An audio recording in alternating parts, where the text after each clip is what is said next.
A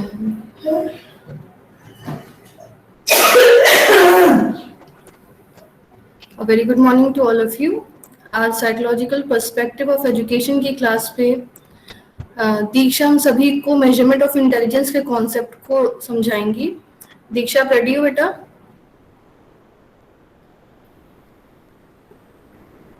Diksha? Yes ma'am. Okay, आप start कर सकते हो. All the best.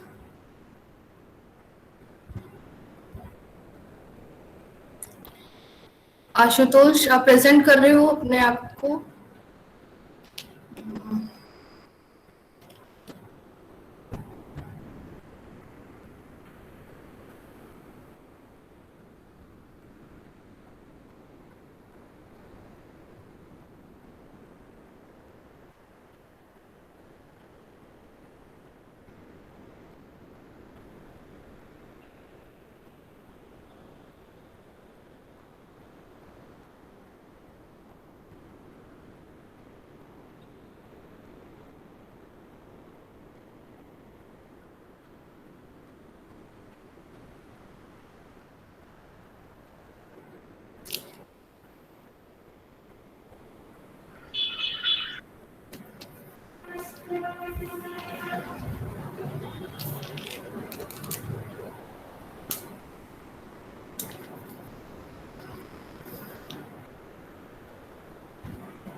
दीक्षा, कोई प्रॉब्लम है बेटा?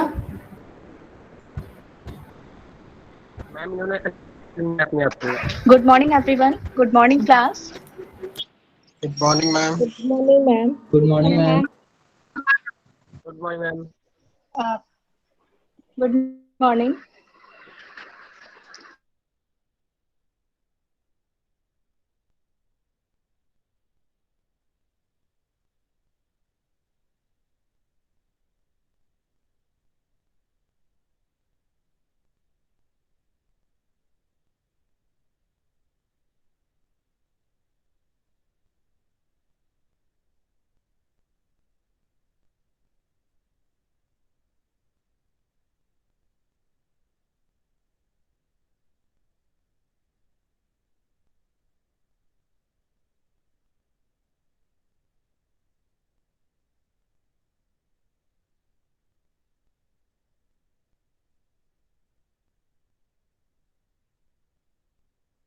मैम आवाज नहीं आ रही है.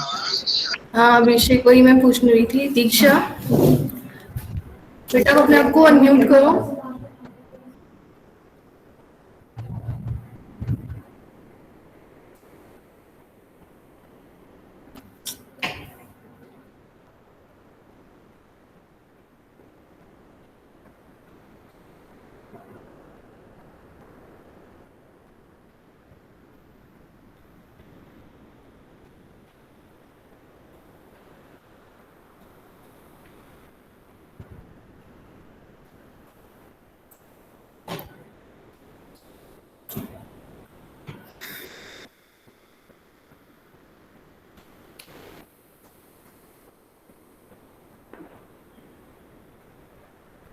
Object assembly test, digit symbol test, block design test, group intelligence test और उसके अंतर्गत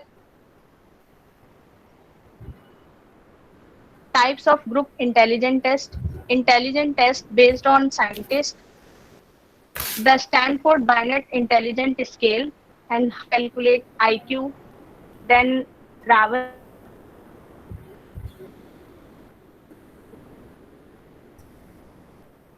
two types हैं Wechsler adult intelligence test scale और Wechsler intelligence test scale for children.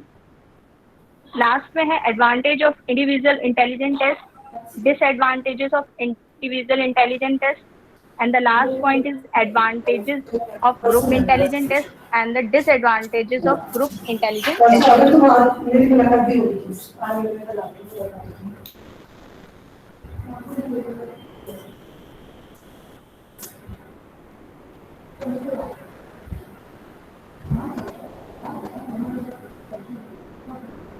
तो सबसे पहले डिस्कस करते हैं व्हाट इज इंटेलिजेंस। इंटेलिजेंस होता क्या है? इंटेलिजेंस को हिंदी में कहते हैं बुद्धि। कि बुद्धि है क्या? Intelligence can be defined as the ability to learn from experience, to recognise problems and solve them effectively. Intelligence को डिफाइन कर सकते हैं कि हम कोई भी एबिलिटी को लर्न करें एक्सपीरियंस से, किसी भी प्रॉब्लम को रिकॉग्नाइज करें और उसको इफेक्टिवली सॉल्व करने की कोशिश करें। जैसा कि इस डायग्राम में दिखाया गया है कि एक बच्चा किस तरह से सीख रहा है कि वो अपनी प्रॉब्लम्स को कैसे सॉल्व कर रहा है।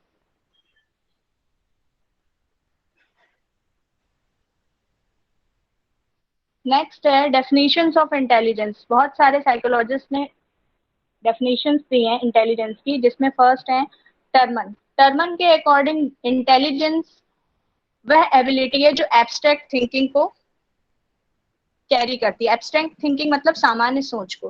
तो टर्मन के हिसाब से intelligence is defined as the ability to carry on abstract thinking. Next psychologist है बाइनेट। बिनेट के अनुसार एक ऐसी कैपेसिटी जो अच्छे से जज कर सके और किसी भी चीज के लिए कोई रीजन से दे सके और कॉम्प्रहेंड कर सके। तो बिनेट के हिसाब से उन्होंने इंटेलिजेंस को डिफाइन करा है, it is the capacity to judge well, to reason well and to comprehend well. Third psychologist है थॉर्नडाइक। थॉर्नडाइक के अकॉर्डिंग उन्होंने इंटेलिजेंट को ऐसे एज्यूम करा है, मेनली उन्होंने 3 म्यूचुअली इंडिपेंडेंट एबिलिटीज के अकॉर्डिंग उन्होंने एज्यूम करा है इंटेलिजेंस को। फर्स्ट है abstract intelligence, second one is mechanical intelligence and third one is social intelligence.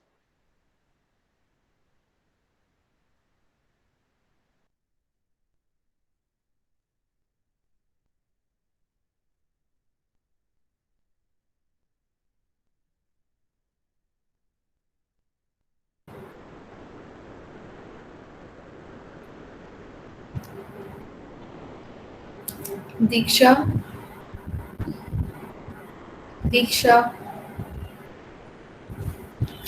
बेटा आपकी वॉइस नहीं आ रही है और ऐसा कई बार हो चुका है। एक बार आप चेक कर लो कि क्या प्रॉब्लम है।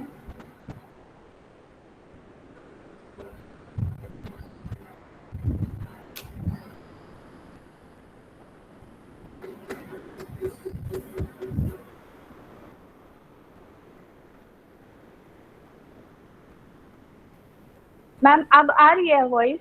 हाँ अब आ रही है, अब आ रही है। आप कंटिन्यू करो। Yes ma'am.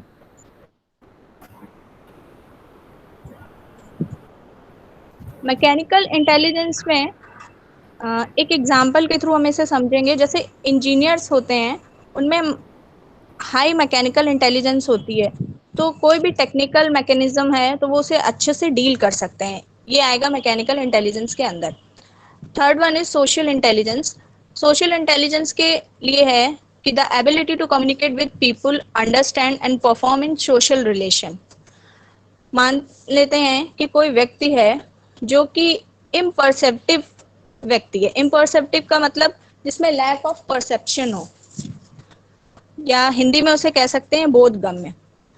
और वो कहीं पे भी बैठा है किसी भी सोशल ग्रुप में, और मान लिया जाके वो कोई भी फनी जोक सुना देता है, और शायद उस समय उस तरह का माहौल ना हो वो फनी जोक सुनाने का, तो ये एक तरह का सोशल इंटेलिजेंस है कि उसे शायद कम्युनिकेट करने में, वहाँ पे उस जगह पे जाने में, रॉन्ग टाइम पे रॉन्ग चीज़ें बोलने में उसे सोशल इंटेलिजेंस का ध्यान रखना चाहिए।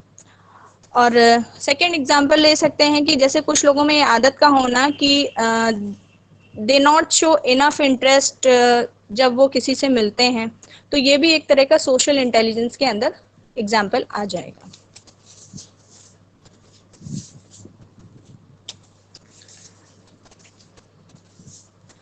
नेक्स्ट है what is measurement of intelligence. Measurement of intelligence में we measure intelligence of an individual with the help of intelligence test. Measure intelligence को मेजर करने के लिए हम विभिन्न तरह के इंटेलिजेंस टेस्ट को यूज करते हैं ताकि हम किसी भी व्यक्ति का इंटेलिजेंस मेजर कर सकें। और इसके अंतर्गत it includes basic ability to understand world around us and understand its functioning and apply this knowledge to enhance the quality of our life। ये कहीं ना कहीं हमारी क्वालिटीज़ को इन्हेंस करता है। अगर मान लिया कोई भी कमी आ रही है हमारे इंटेलिजेंस टेस्ट में, तो उस कमी को दूर करके हम अपनी क्वालिटीज़ को इम्प्रूव कर सकते हैं। Intelligent test are the psychological test that are designed to measure a variety of mental functions such as reasoning, comprehension and judgment। Intelligence test के अंतर्गत हम बहुत सारी चीज़ों को मेज़र करते हैं मेंटल फंक्शंस की, जो कि कॉग्निटिव से रिलेटेड होती हैं, जैसे कि रीजनिंग हो गया, कॉम्प्रिहेंशन हो गया या जजमेंट हो गया। हम सही समय पे सही जजमेंट ले पा रहे हैं कि नहीं ले पा रहे हैं, या चीज़ों को अच्छी तरह से कर पा रहे हैं या नहीं कर पा रहे हैं। नेक्स्ट वन इज पर्पस क्या होना चाहिए मेजरिंग इंटेलिजेंस का। तो इसका मेन पर्पस है the goal is obtain an idea of the person intellectual potential. Intellectual potential को ऑब्टेन करना ही मेजरमेंट है किसी भी व्यक्ति के इंटेलिजेंस को परखने के लिए। There are 3 scientific standard for psychological test in order to measure intelligence. Intelligence measure करने के लिए 3 साइंटिफिक स्टैंडर्ड बनाए गए हैं जिसके अंतर्गत हम किसी भी व्यक्ति का इंटेलिजेंस टेस्ट कर सकते हैं। फर्स्ट है स्टैंडर्डाइजेशन, सेकेंड है reliability and third one is validity. तो स्टैंडर्डाइजेशन में जो इसका हिंदी में शाब्दिक अर्थ होता है मानकीकरण, इसमें एक एस्टैब्लिश करते हैं नॉर्म्स या uniform procedure for giving and scoring test. एक लेवल बना देते हैं, मतलब इस लेवल के ऊपर भी नहीं जाना चाहिए और ना ही उस लेवल के कोई भी चीज़ नीचे जानी चाहिए। एक तरह से कह सकते हैं कि एक प्रोटोकॉल क्रिएट कर देते हैं for the creation of good result of intelligence test. Intelligence test के अच्छे परिणामों के लिए प्रोटोकॉल क्रिएट कर देते हैं स्टैंडर्डाइजेशन के अंतर्गत। सेकेंड है रिलायबिलिटी। रिलायबिलिटी का हिंदी में शाब्दिक अर्थ होता है विश्वसनीयता। किसी भी टेस्ट का रिलायबल होना भी बहुत ज़रूरी है क्योंकि it measure stability and consistency of a test score over the time. अगर कोई भी टेस्ट रिलायबल नहीं होगा तो उसकी स्टेबिलिटी नहीं होगी और टेस्ट स्कोर की कंसिस्टेंसी भी नहीं आएगी। Third one is validity. यदि कोई टेस्ट रिलायबल है तो जाहिर है कि उसकी वैलिडिटी भी होगी। तो check the ability of a test to see how it is measure. Validity का होना भी बहुत ज़रूरी है, इसलिए इन तीनों मानकों के आधार पर भी हम कह सकते हैं कि साइकोलॉजिकल टेस्ट को मेजर किया जा सकता है। Next one is types of intelligent test. पहला है based on number of individual to be tested. कितने भी नंबर होंगे इंडिविजुअल के, उसके बेसिस पे इन्हें 2 टाइप्स में बांटा गया है, इंडिविजुअल टेस्ट और ग्रुप टेस्ट। इंडिविजुअल टेस्ट में है 1 individual are tested at a time. किसी एक ही इंडिविजुअल को एक ही टाइम पे टेस्ट किया जा सकता है। जैसा कि बगल में ही फिगर है, उसमें देखिए एक बच्चा लिख रहा है और उसके बगल में उसकी मैम खड़ी हैं। तो जैसा कि इंडिविजुअल टेस्ट में लिखा है कि 1 individual are tested at a time, तो एक बच्चे का टेस्ट एक ही टाइम पे लिया जा रहा है। अब इंडिविजुअल टेस्ट में हम कह सकते हैं कि आसानी से हम मेज़र कर सकते हैं कॉन्सेप्ट और आइडिया ऑफ साइकोलॉजी। इसके लिए बहुत अच्छा एग्जाम्पल होगा कि जैसे हम लोगों के एग्ज़ाम्स में वाइवा होता है, तो उसमें क्या होता है, इंडिविजुअली भी वाइवा होता है। तो कहीं ना कहीं इंडिविजुअल टेस्ट एक अच्छा एग्जाम्पल है वाइवा के लिए। सेकेंड है group test. Group of individual are tested at a time. Group test में उसके जस्ट सामने ही फिगर बना है कि बच्चे बैठे हैं और वो कुछ ना कुछ लिख रहे हैं या कह सकते हैं कि टेस्ट दे रहे हैं। तो एक ही समय पे ग्रुप ऑफ इंडिविजुअल्स हैं और वो टेस्ट को दे रहे हैं, तो ये हो गया ग्रुप टेस्ट। इसके लिए अच्छा एग्जाम्पल है, जैसे कि आजकल कॉम्पिटिटिव एग्जाम्स होते हैं, कोई 2 घंटे का होता है, कोई 3 घंटे का होता है। तो इसमें किसी न किसी टीचर कह लीजिए या फिर कोई भी पर्सन कह लीजिए, उसकी ड्यूटी लगा दी जाती है फॉर ए लिमिटेड टाइम के लिए। तो ग्रुप टेस्ट के लिए बहुत अच्छा एग्जाम्पल है कि कॉम्पिटिटिव एग्जाम्स जो होते हैं वो मोस्टली ग्रुप्स में होते हैं। एक ही कक्षा में बहुत सारे बच्चे बैठे हैं और उनका टेस्ट लिया जा रहा है, तो ये अच्छा एग्जाम्पल है ग्रुप टेस्ट का।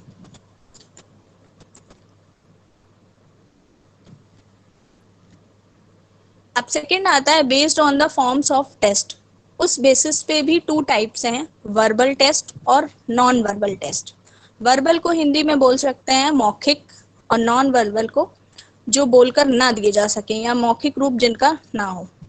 वर्बल टेस्ट में आप लैंग्वेज का यूज कर सकते हैं, पेपर और पेंसिल का यूज कर सकते हैं। जैसे फर्स्ट वर्बल टेस्ट के जस्ट सामने डायग्राम बना है, उसमें एक बच्चा दूसरे से कुछ बात कर रहा है, तो कहीं ना कहीं लैंग्वेज का यूज कर रहा है, जैसे उससे आवाज निकल रही है। और पेपर और पेंसिल के थ्रू भी वर्बली टेस्ट बोल सकते हैं कि जैसे क्लास में कोई भी टेस्ट लिया गया हमारे सिलेबस से रिलेटेड, तो कॉपी और पेन का यूज करके उसको बताया जा सकता है। इसके लिए एक एग्जाम्पल है कि जैसे हम लोग छोटे थे, छोटे में क्लास किसी भी क्लास में पढ़ते थे, तो टीचर आई, उन्होंने कोई भी टॉपिक एक दिन पहले दे दिया और उससे रिलेटेड क्वेश्चन पूछे मौखिक रूप से, या फिर कह दिया कि अपने अपने कॉपी में उस क्वेश्चन का आंसर आप लोग लिख सकते हैं, not in lengthy term, true या फॉल्स के, यस या नो के फॉर्म में आंसर दे सकते हैं। सेकंड है non verbal test. Non verbal test के सामने जो डायग्राम बना है, एक लड़की है, उसके पीछे जो बोर्ड है उस पे एक्सप्रेशन शो हो रहे हैं। तो कहीं ना कहीं ये शो करता है नॉन वर्बल टेस्ट कि बोल नहीं पा रही है, स्पीचलेस है, बट अपने एक्सप्रेशन से वो उन चीज़ों को समझाने की कोशिश कर रही है। Non-verbal tests are the mean for students who have speech, language और hearing impairments और who are not verbally communicate। जो लोग verbally मौखिक रूप से नहीं बोल सकते हैं या hearing impairments हैं, उन्हें सुनने में कोई दिक्कत है, स्पीच में दिक्कत है या भाषा की दिक्कत है, उनके लिए ये टेस्ट यूजफुल है। इसका एग्जाम्पल बहुत अच्छा है, परफॉर्मेंस टेस्ट। कुछ भी परफॉर्म करके फेशियल एक्सप्रेशन के थ्रू हम नॉन वर्बल टेस्ट को बहुत अच्छे से समझा सकते हैं। इसके एग्जाम्पल्स और भी हैं, जैसे देख सकते हैं, जैसे छोटे बच्चे हैं किंडरगार्टन वगैरह में, बच्चों को दे दिया गया कि आप बैठ के कोई भी पिक्चर्स ड्रॉ करिए, इंडिविजुअल दे दिया गया, तो इंडिविजुअली बैठ के वो अपने एक्सप्रेशन को शीट पे या किसी पेपर पे एक्सप्रेस कर रहे हैं। ये एक नॉन वर्बल टेस्ट का बहुत अच्छा एग्जाम्पल है। और इस समय टेक्नोलॉजी के दौर में नॉन वर्बल का बहुत अच्छा एग्जाम्पल है।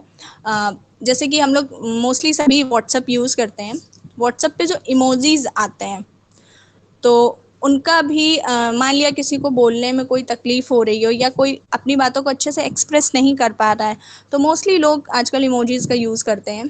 सैड हैं तो सैड वाला इमोजीज, हैप्पी हैं तो हैप्पी का, इस तरह के इमोजीज को यूज़ करके वो अपने एक्सप्रेशन को सामने वाले तक पहुंचा सकते। अब आते हैं इंडिविजुअल इंटेलिजेंस टेस्ट। इंडिविजुअल जैसा कि नाम से ही है, ये एक व्यक्ति के ऊपर किया जाने वाला टेस्ट है। इसका फर्स्ट पॉइंट है, this test can be administered to only one individual at a time. एक ही समय पे एक ही व्यक्ति के ऊपर किया गया टेस्ट।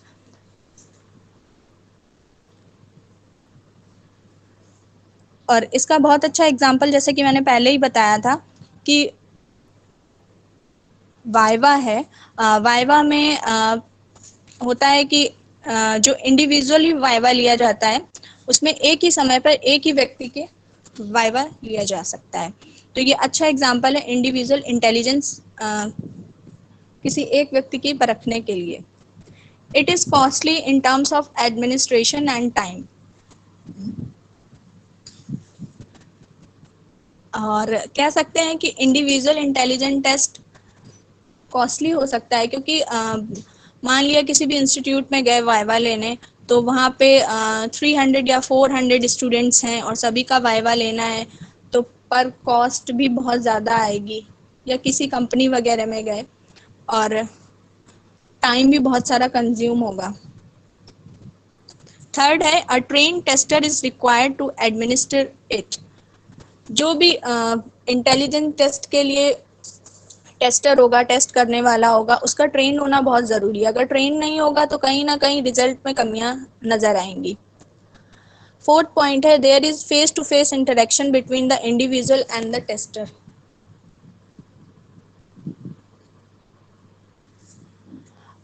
इंडिविजुअल इंटेलिजेंट टेस्ट में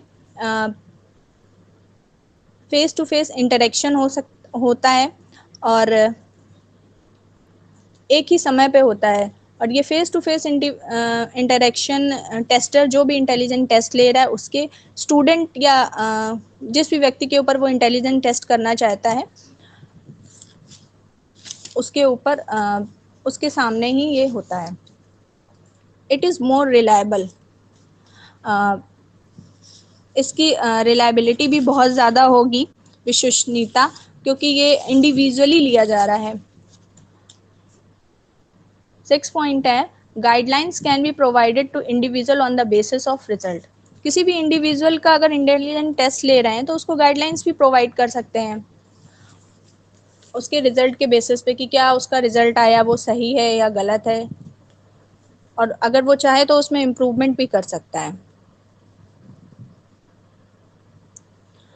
नेक्स्ट पॉइंट है it is use for small children. छोटे बच्चों के ऊपर ये इंडिविजुअल इंटेलिजेंट टेस्ट काफ़ी उपयोगी है क्योंकि कहीं ना कहीं छोटे बच्चों के लिए इंडिविजुअल टेस्ट इसलिए भी कह सकते हैं कि ज़रूरी है कि अभी उनका बौद्धिक विकास उतना नहीं हुआ होता है जितना इन कंपैरिजन टू एडल्ट्स, और उन्हें इन सारी चीज़ों को सीखने में भी बहुत मदद मिल जाती है अगर कोई इंडिविजुअली आके उनसे अच्छे से बात करे या उन्हें अच्छे से गाइड करे। नेक्स्ट पॉइंट है the tester can motivate the individual by means of praise and encouragement as he can adopt to needs of the individual child. अब मान लिया इंडिविजुअल इंटेलिजेंट टेस्ट में कोई भी व्यक्ति है, अगर वो अच्छा कर रहा है तो टेस्टर उसको मोटिवेट कर सकता है। जो भी टेस्ट लेने वाला व्यक्ति है वो उसको मोटिवेट कर सकता है, उसकी प्रशंसा कर सकता है और उस चाइल्ड की खूबियों को वो अडॉप्ट भी कर सकता है अगर उसने वाकई में उस टेस्ट में बहुत अच्छा करा है। There is a very little scope for cheating. अगर इंडिविजुअली किसी का टेस्ट ले रहे हैं तो उसमें चीटिंग की तो कोई संभावना है ही नहीं, क्योंकि आपका टेस्टर जो होगा उसका पूरा फोकस उस व्यक्ति पर होगा जिसका टेस्ट लिया जा रहा है। नेक्स्ट है there is a no competition in this method. Individually test में in comparison to group intelligent test दोनों में ये चीज़ है कि कंपटीशन नहीं होगा। अगर अकेला व्यक्ति टेस्ट दे रहा है तो वो खुद अपनी कमियों को देखेगा और बाद में जाके उन कमियों से और अच्छा करने की कोशिश करेगा, तो कंपटीशन की कहीं ना कहीं भावना इसमें नहीं होती है। नेक्स्ट है instruction can be made clear before testing. और इंस्ट्रक्शन देने में भी बहुत आसानी होगी किसी भी टेस्टिंग के शुरुआत में कि हाँ आपको कैसा करना है कैसा नहीं करना है। नेक्स्ट आता है types of individual intelligent test. अब आते हैं types of individual intelligent test पे, जो कि 3 प्रकार के हैं: verbal method, non verbal method और परफॉर्मेंस टेस्ट। इस स्लाइड के बगल में एक फिगर बनाया, आप लोगों ने शायद देखा होगा। बहुत सारे बल्ब हैं, एलईडी बल्ब, उसमें एक बल्ब अलग से शाइन कर रहा है, तो ये कहीं ना कहीं शो कर रहा है कि इंडिविजुअली इंटेलिजेंस टेस्ट के लिए कि बाकियों से ये अलग है।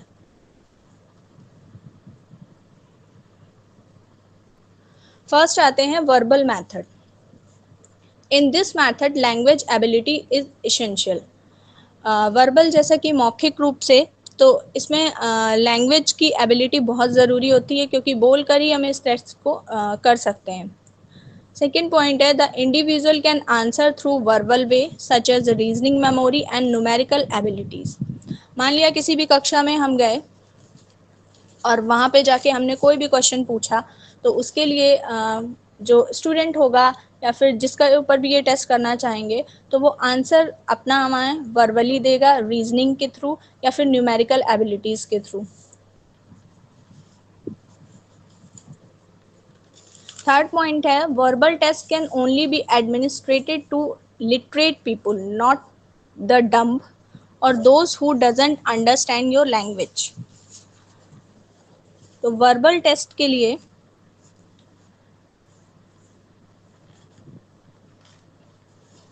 हम कह सकते हैं कि ये सिर्फ लिटरेट पीपल के लिए हैं, जो पढ़े लिखे लोग हैं, ना कि डम्ब जो कि मूर्ख हैं। जो मूर्ख इंसान होगा, अगर आप उससे कुछ भी वर्बली पूछेंगे तो वो क्या जवाब देगा, जब उसको कुछ समझ में ही नहीं आएगा, या उसकी कह सकते हैं कि उसको बोलने के लिए उसके पास शब्द ही नहीं होंगे, या फिर वो आपके जो भी आपने वर्बली उससे बोला है उसको समझ ही नहीं पाएगा।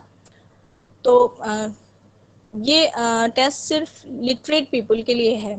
और those who doesn't understand your language, अगर आपकी भाषा ही नहीं कोई समझ पा रहा है तो फिर इस टेस्ट का करना ही बेकार है। इसका अच्छा एग्जाम्पल है, जैसे मान लीजिए जैसे मुझे जर्मन भाषा का थोड़ा बहुत ज्ञान है, अगर मैं कुछ लाइन जर्मन भाषा में बोलूं तो शायद आप लोग समझ नहीं पाएंगे, क्योंकि थर्ड पॉइंट में लिखा है कि those who doesn't understand your language, और ये टेस्ट सिर्फ लिटरेट पीपल के लिए। अगर भाषा का ही ज्ञान नहीं होगा तो फिर वो वर्बली मेथड उन पे अप्लाई ही नहीं किया जा सकता है। जैसे कुछ लाइन्स हैं, हेलो जुजामिन, माय नेम इज दीक्षा, उन ich lebe mit meiner Family in Kanpur, ich lebe meine Family। तो अगर आपको भाषा का ज्ञान ही नहीं है तो आप उस चीज़ को समझ ही नहीं पाएंगे कि सामने वाला आपसे कहना क्या चाहता है। तो कहीं ना कहीं जो वर्बल मेथड है वो सिर्फ और सिर्फ लिटरेट पीपल के लिए ही एप्लीकेबल है। फोर्थ पॉइंट है it requires verbal response in either oral और रिटन फॉर्म। अगर कोई भी क्वेश्चन या फिर टेस्ट अगर लिया जा रहा है तो वर्बली उसको आप ओरली बता सकते हैं, अगर ओरली नहीं है आप बताने में आंसर सक्षम, तो आप रिटन फॉर्म में भी उस क्वेश्चन का आंसर दे सकते हैं। तो वर्बल मेथड में दोनों ही रिस्पॉन्स माने जाएंगे, चाहे वो ओरली फॉर्म में हो या फिर वो रिटन फॉर्म में हो। सेकेंड आता है non verbal method. Non verbal जैसा कि नाम से ही लग रहा है कि इसे बोलकर नहीं समझाया जा सकता या मौखिक रूप से नहीं समझाया सकता। इसका फर्स्ट पॉइंट है it deals with diagram and picture. इसको हम डायग्राम या किसी पिक्चर के माध्यम से ही समझा सकते हैं। This test is free from language barrier and do not require reading skills. अगर पढ़ने की क्षमता ही नहीं है, किसी में स्किल्स ही नहीं है, तो उसकी भी आवश्यकता नहीं है नॉन वर्बल मेथड में, और लैंग्वेज बैरियर भी नहीं। अगर आपको भाषा नहीं आती है तो आप डायग्राम या पिक्चर के थ्रू अपनी बात को सामने वाले की बात तक पहुंचा सकते हैं। थर्ड पॉइंट है it can administrate illiterate and native. ये अनपढ़ लोगों या फिर मूल निवासियों जो आपके आसपास रह रहे हैं उनके लिए भी वैल्यूएबल है। और ये टेस्ट मेनली इन्वॉल्व करता है एबिलिटी टू किसी भी को understand, analyse visual information and solve problem using a visual reasoning. यहाँ पर पिक्चर और डायग्राम का ही यूज़ करके हम किसी भी अनपढ़ व्यक्ति या नेटिव्स में आ गया कि मान लिया आप किसी भी दूसरे प्रांत में गए, वहाँ की भाषा आपको नहीं आती है, तो कहीं ना पिक्चर और डायग्राम के माध्यम से आप अपनी बात सामने वाले तक पहुँचा सकते हैं, या फिर फेशियल एक्सप्रेशन से अपनी बात को कह सकते हैं। नॉन वर्बल मेथड का एक अच्छा सा एग्जांपल इस समय मोस्टली लोग यूज़ करते हैं, जैसे मैप फॉलो करना। तो मैप फॉलो करने के लिए तो हमें किसी भी व्यक्ति की आवश्यकता नहीं पड़ती है। आजकल तो गूगल मैप अपने यहाँ पे डायरेक्शन बताने लगता है कि लेफ्ट टर्न करना है, राइट करना है। तो कहीं ना कहीं नॉन वर्बल मेथड में एक अच्छा एग्जाम्पल हो सकता है गूगल मैप को फॉलो करना कहीं भी किसी दूसरे स्थान तक पहुँचने के लिए। और जैसा कि नॉन वर्बल मेथड में एक एग्जाम्पल और कह सकते हैं कि छोटे बच्चों के जो स्कूल्स होते हैं किंडर गार्डन, उसमें मान लिया जब स्टार्टिंग में बच्चा गया, उसके बॉक्स एक वहाँ पे उन्हें बॉक्स दिया गया और उसमें बहुत सारे टॉयज़ रख दिए गए और बोल दिया गया कि इसमें टॉयज़ में बहुत सारे टॉयज़ सब मिक्सअप हैं, उनको अलग अलग करना है, सेग्रीगेट करना है। तो बच्चा उन्हीं से जाके अपनी बौद्धिक क्षमता के हिसाब से उनको अलग अलग करेगा। जैसे कार्ड्स हैं उनको उठा के अलग रखेगा और डॉल्स वगैरह हैं तो उनको उठा के अलग रखेगा। तो ये नॉन वर्बल मेथड्स में आ सकता है अच्छा एग्जाम्पल, कि बिना बोले ही कि मैम ये कौन सी चीज़ है, कहाँ रखनी है, कहीं ना कहीं उसकी बौद्धिक क्षमता का इसमें विकास होगा। Third one is performance method of individual intelligent test. Performance जैसा कि नाम से ही जानते हैं आप लोग कि परफॉर्म करके ही हम किसी चीज़ को एक्सप्रेस कर सकते हैं अपने भावों को। फर्स्ट पॉइंट है इसका, it requires subjects to manipulate objects to perform a task. Written language is not necessary for answering. मान लीजिए हमें कोई भी टास्क दिया गया तो हम उसको बहुत ही अच्छे से अपने फेशियल एक्सप्रेशन से या फिर कोई भी परफॉर्मेंस के बेसिस पे उसको परफॉर्म करके अपने टास्क को कंप्लीट कर सकते हैं। सेकेंड है इसका point, it can be easily administered to people of different culture. Different culture के जो भी पीपल हैं उनको अपने बात पहुंचाने के लिए या फिर अपनी बातों को बताने के लिए हम परफॉर्मेंस टेस्ट का यूज़ कर सकते हैं। इसका एग्जाम्पल लिखा है, assemble A pattern of blocks. And second example है असेंबल एनिमल पिक्चर्स।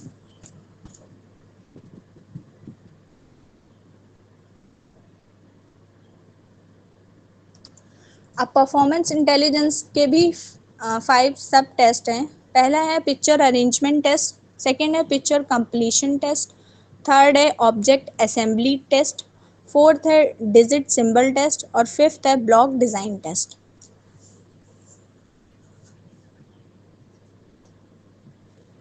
इसमें पहला पढ़ेंगे हम लोग पिक्चर अरेंजमेंट टेस्ट। जैसे कि पिक्चर अरेंजमेंट टेस्ट में फिगर में दिखा रहे हैं कि शेर जो है वो जू में है और एक बच्चा बाहर खड़ा है। शेर ने बाहर निकलने की कोशिश करी और वो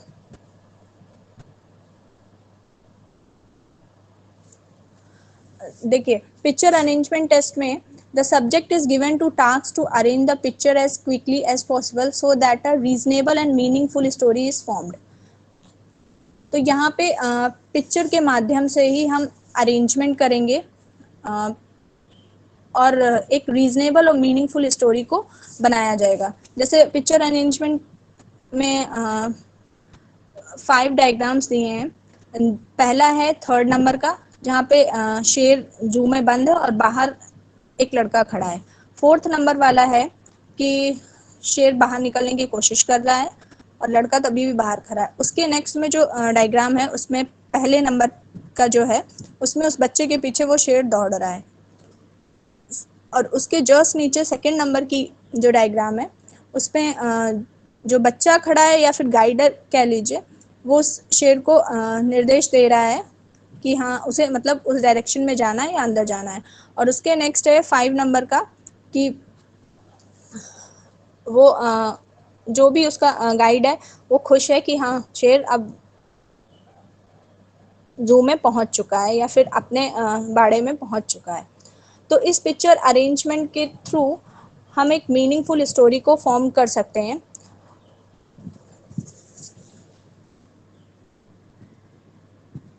इस टेस्ट के माध्यम से कहीं ना कहीं इंटेलिजेंस परखने में किसी भी स्टूडेंट की या बच्चे की बहुत आसानी होगी कि हाँ उसने अगर मीनिंगफुल स्टोरी को फॉर्म किया है तो। नेक्स्ट है picture completion test. Picture completion test is a type of test consisting of drawing of familiar object with features missing. The task is to recognize and specify the missing part. उसके just बगल में एक diagram बना है, उसमें जो एक rectangle shape का डायग्राम है उसमें एक पार्ट उसका मिसिंग है और उसके जस्ट नीचे 5 पार्ट्स दे रखे हैं। तो इसमें से पिक्चर कंप्लीट तभी होगी जब ये जो ब्लैंक वाला पार्ट है इसका, इसमें वो सुटेबल इसका पार्ट ऐड हो जाएगा। तो इस टास्क को करने के लिए हमें मिसिंग पार्ट को पहले आइडेंटिफाई करना पड़ेगा और उसके बाद जाके उसमें इसे ऐड करना पड़ेगा। तो पिक्चर कंप्लीशन टेस्ट एक तरह का परफॉर्मेंस बेस्ड टेस्ट ही होता है और इसको भी करने से कहीं ना कहीं इंटेलिजेंस की परख पता चलती है, स्टूडेंट्स कह लीजिए या जिस भी व्यक्ति पे हम वो टेस्ट करना चाहेंगे। Next one is object assembly test. ये शायद बहुत से लोगों ने बचपन में अपने किया होगा या शायद अभी भी करते होंगे। इस टेस्ट के अंतर्गत a type of intelligent test item of subtest in which the respondent try to fit a number of shapes together to form a recognizable object। जैसा कि डायग्राम में दिखा रहे हैं कि एक हाथी है, उसके बहुत सारे अलग अलग से शेप्स कर दिए गए हैं और उनको एक पैटर्न में ऐड करके उसको एक रिकॉग्नाइजेबल ऑब्जेक्ट बनाया है कि हाँ ये वाकई में हाथी है। तो ऐसे इनको सारे को ऐड किया है कि वो हमें पहचान में आ सकें। इट मेजर विजुअल मोटर, कहीं ना कहीं आपकी बौद्धिक क्षमता को कि हाँ आपने सही से वो सारी चीज़ों को असेंबल किया है कि नहीं। प्रॉब्लम सॉल्विंग, कभी कभी ऐसा होता है कि मान लिया बच्चा कुछ चीज़ों को समझने में देरी करता है तो उन चीज़ों को वो सही से असेंबल ना कर पाए। तो ये सारी चीज़ें इन सब ऑब्जेक्ट असेंबली टेस्ट में ये देखी जाती हैं। विजुअल एंटीसिपेशन स्किल्स का यहाँ पे तात्पर्य है कि जो पूर्व ज्ञान से रिलेटेड है। एंटीसिपेशन का मतलब होता है दृश्य प्रत्याशा, पूर्व ज्ञान से हम ऊपर से नीचे तक करते चले आ रहे हैं उस चीज़ को असेंबल, और मान लिया नीचे जाके हम उस चीज़ को सही से असेंबल नहीं कर पाए या उस पार्ट को अच्छे से नहीं लगा पाए, तो कहीं ना कहीं ये सारी चीज़ें फिर जाके ऑब्जेक्ट असेंबली टेस्ट में फेल कर सकती हैं उस बच्चे को।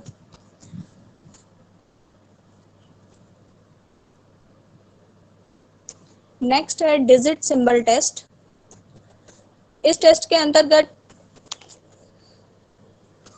ये एक तरह का इवैल्यूएशन टूल टेस्ट है।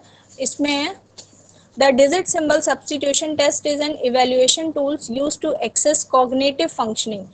कॉग्निटिव फंक्शनिंग को एक्सेस किया जाता है। It initially was part of the Wechsler adult intelligence test.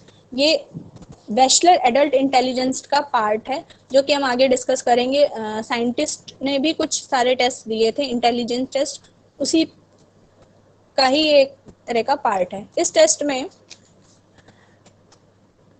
की कंसिस्टिंग ऑफ द नंबर्स 1 से 9 तक का नंबर का यूज होता है और each paired with a unique easy to draw symbols, और उन्हीं नंबरों के अकॉर्डिंग कुछ सिंबल्स को दिया जाता है। जैसे कि वी है, प्लस है और ग्रेटर देन का साइन है। Below the keys are a series of number 1 to 9 in a random order and repeated several times. बगल में जो डायग्राम बनाया उसमें देखिए फर्स्ट एरो में फर्स्ट लाइन में डिजिट के सामने डिजिट दी हैं, जैसे 1 2 3 4 5 6 7 8 9 9 तक दी हैं, और उन्हीं के जस्ट नीचे सिंबल का है। तो सिंबल के नीचे 1 का सिंबल अलग है, 2 का अलग है, 3 का अलग है, 4 ऐसे करके 9 तक अलग है। अब नीचे सैंपल दे दिया उन्होंने, जैसे 2 का सिंबल लिख दिया, 5 का लिख दिया, 7 का लिख दिया। इन सभी के सिंबल एक तरह से कह सकते हैं कि निश्चित है कि 2 का सिंबल जो है वो वही रहेगा, और उसके आगे उस बच्चे को टेस्ट दे दिया कि पहले 1 लिख दिया, फिर 2 लिख दिया, 9 लिख दिया, 7 3 5 4 इस तरह से काउंटिंग लिख दी 1 से लेके 9 तक, और उसको बोल दिया गया कि सिंबल्स को वो अरेंज करे। तो डिजिट सिंबल के टेस्ट के थ्रू भी हम बच्चे की इंटेलिजेंस को टेस्ट कर सकते हैं, और इसके लिए उसको नंबर और उनसे रिलेटेड सिंबल्स का ज्ञान होना बहुत ज़्यादा ज़रूरी है। फिर नेक्स्ट हमारा आता है डिजिट सिंबल टेस्ट में ही इसमें टाइमिंग एक्चुअली लगा देते हैं। मान लिया किसी भी बच्चे का टेस्ट लिया, तो जो भी टेस्ट ले रहा है टेस्ट टेकर अलाउ करता है 90 to 120 second. Diksha, yes ma'am. बेटा प्रेजेंटेशन करते वक्त मैंने हमेशा से आपको बोला है कि आप लोग को टाइम का ध्यान रखना चाहिए, क्योंकि फर्दर एक के बाद एक क्लासेस लगी होती है ना, तो फिर डिस्टर्बेंस होता है। 12-10 देखो हो गया yes, है ना, तो फिर कब क्वेरीज लोगे? हेलो मैम आगे का कल कंटिन्यू कर दें। हाँ, कंटिन्यू कर देना, वो ज्यादा अच्छा है, क्योंकि आप अच्छा पढ़ा रहे हो, काफी क्या नाम है, काफी डिटेल में आपने इसको आज समझाया और बहुत ही अच्छा प्रेजेंटेशन था। लेकिन मुझे ऐसा लगता है ऐसे प्रेजेंटेशन को फिर टाइम, जिस टाइम के हिसाब से करना चाहिए, लेकिन अभी क्योंकि अच्छा टेस्ट है उसको हम लोग कल आगे कंटिन्यू करेंगे, ठीक है? तो जी। इसी के साथ आज हम लोग यहाँ पर क्लास को बाइंड अप करते हैं, और फिर नेक्स्ट क्लास में कल आप फिर से इसको आगे ना कंटिन्यू करना, ठीक है Diksha? Yes ma'am.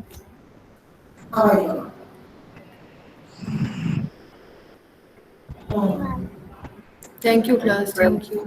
Thank you.